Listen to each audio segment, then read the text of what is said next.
안녕하세요. 건강에 관한 이야기를 하나하나 풀어보는 정희안의 건강 톡톡 간의사 정희안입니다.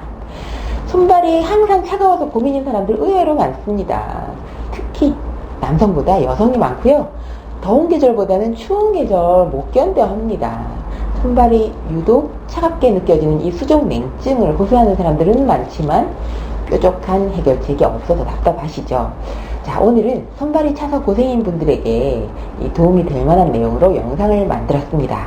수족 냉증 있으신 분들 주목을 해주세요. 냉증은 사실 병이 아닙니다. 그러면 병이 아니면 도대체 뭐란 말인가? 불편해도 너무 불편한데 말입니다.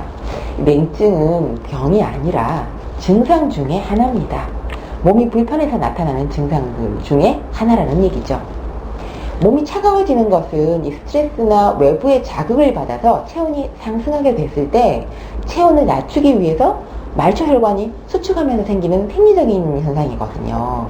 그러니까 시리다, 차다, 이런 감각을 호소하는 냉증 환자는 많지만 이걸 병으로 인식하지는 못하고 있는 것이 사실입니다. 이 한방에서는 이 냉증을 중요한 병증의 하나로 여겨왔습니다.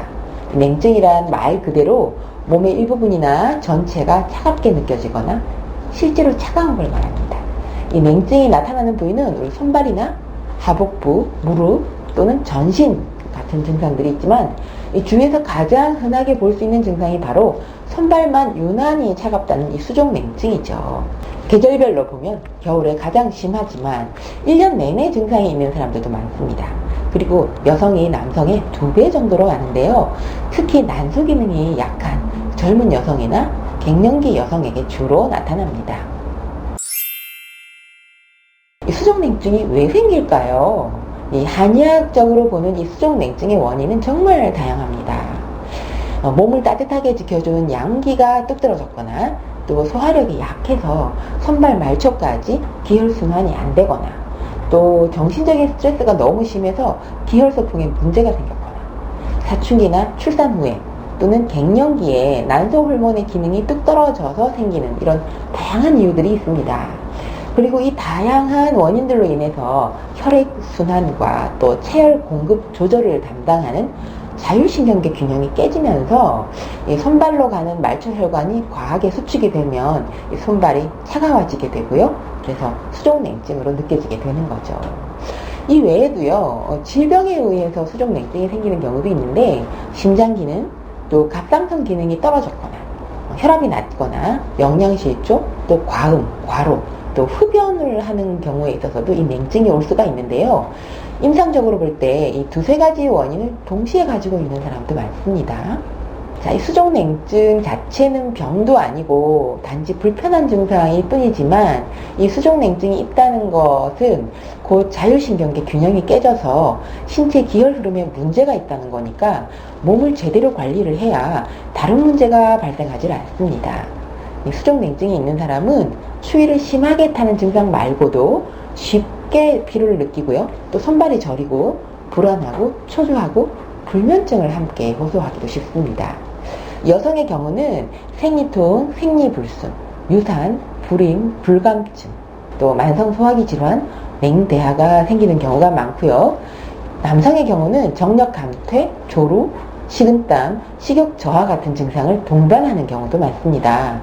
그래서 단순하게 이 수족냉증 환자의 일부는 추위와 정신적인 스트레스 등으로 혈관이 과도하게 수축돼서 손이나 발이 하얗거나 파랗게 변하고 저리는 레이너 증후군을 앓고 있을 수도 있으니까 이 냉증이 심한 경우는 전문가에게 꼼꼼히 진찰을 받아보시는 것이 필요합니다.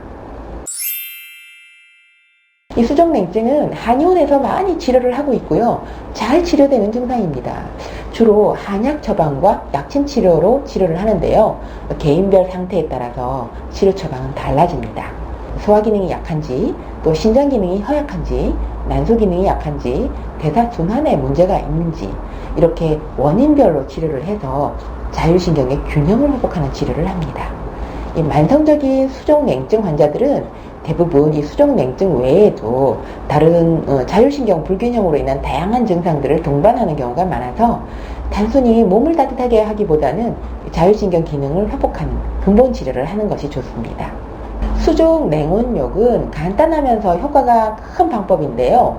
손발을 냉수, 온수에 번갈아서 한 3분간 4, 5회 이렇게 담그는 방식입니다. 그런데 냉수에서 시작해서 냉수로 끝나는 것만 기억하시면 됩니다. 자, 냉수, 온수로 손과 발의 피부에 번갈아서 자극을 주게 되면요, 기혈순환과 대사 기능을 촉진하는 효과가 있습니다. 참고로 만약에 전신 냉증이라면 전신을 냉수, 온수에 번갈아 담그되 마찬가지로 냉수에서 시작해서 냉수로 끝나는 원칙을 지키면 됩니다. 또 모관 운동도 간단히 할 수 있으면서도 효과가 아주 탁월한 방법입니다. 방바닥에 등을 대고 누워서 손발은 위로 쭉 뻗습니다. 이 두 손바닥은 마주보게, 손끝은 모은 채로 이렇게, 발바닥은 천정을 향하게 하고요. 그리고 팔다리를 구부리지 않고 가볍게 이렇게 흔드는 방법이죠.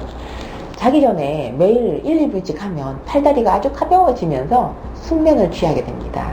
이 팔다리에 있는 모세혈관을 충분히 자극하는 운동으로 이 전신 기혈순환에 많은 도움이 됩니다.